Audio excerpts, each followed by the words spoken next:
You don't have any choice. You have to, I tell my son, you have to take shower. You don't have a choice today.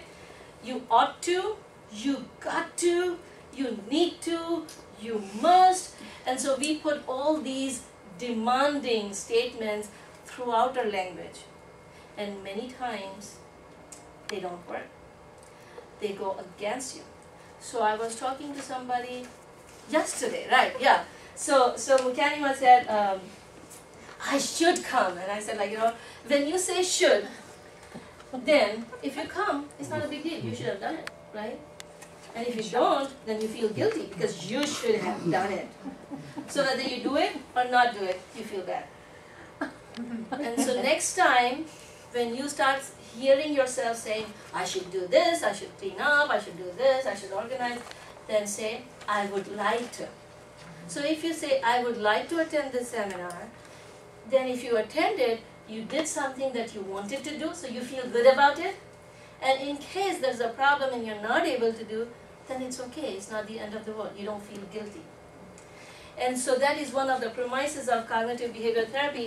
If people are interested, there are a bunch of books on cognitive behavior therapy that talks about how our automatic thinking patterns lead to different kind of emotions.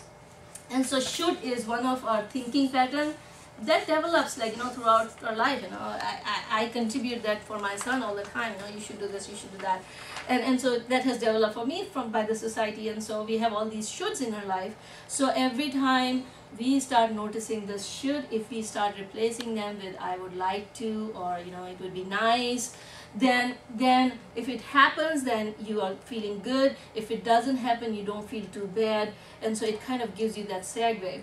So if somebody is interested, I can give the references of the books to read about it.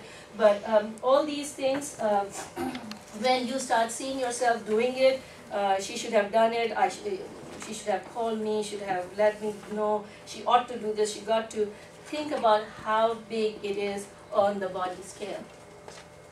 On the scale of life, how big this issue is. All right, so what if something big does happen on this scale of life? Because sometimes bad things do happen.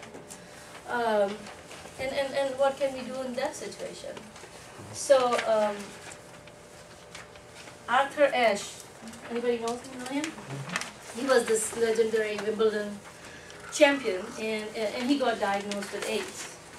And so when he got diagnosed with AIDS, he got all these fans sending him letters, and one of the fans said, why you?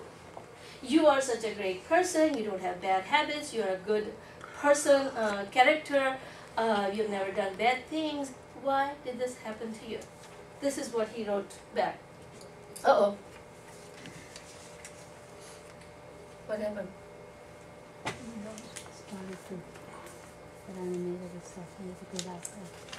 How do I keep it on the... It keeps on moving. Okay.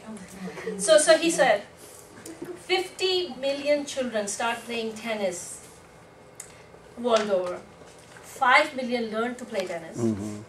50,000 come to circuit. 5,000 reach the Grand Slam. 50 reach Wimbledon. 4 semi-finals. 2 to final. And 1 is holding that cup. When I was holding that cup, I did not say, why me? And today, I should not be asking God, why me? And so there are times when you just have to accept the difficulties in life. Imam Sultan Umar Shah says, if a wall crumbles on my leg, I must say, this is the best thing that could have happened to me. And so then comes the issue of acceptance. I was listening to Kamaluddin Missionary's Wise, and I like this quote from him. He talks about these 5 golden principles. He says, enjoy what we have. Enjoy what we have. Avoid if we don't like something. If you don't like a picture in your house and if you want to change it, change it. Change if you can't avoid. Avoid if we can't change. And then accept with the change in attitude as if we chose it. Because many times we do accept things, but we have this grudge standing inside, and that doesn't help us. And how many people know the Serenity Prayer of AA? Anybody? Yeah. Okay. Salima, you want to share? I don't know the whole thing. Okay. It's something about God grant me the serenity to accept the things I cannot change. That's right. The things, something about accepting the things that I can and the wisdom to know the difference. That's right. So God give me serenity to accept the things God give me serenity to change the things I can, the courage to accept the things I cannot, and the wisdom to know the difference.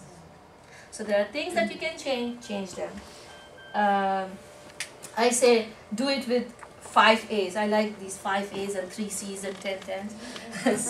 so 5 A's: become aware, acknowledge, assess, accept with positive attitude, because that is going to help you adapt. Okay, and we're kind of running now late for things.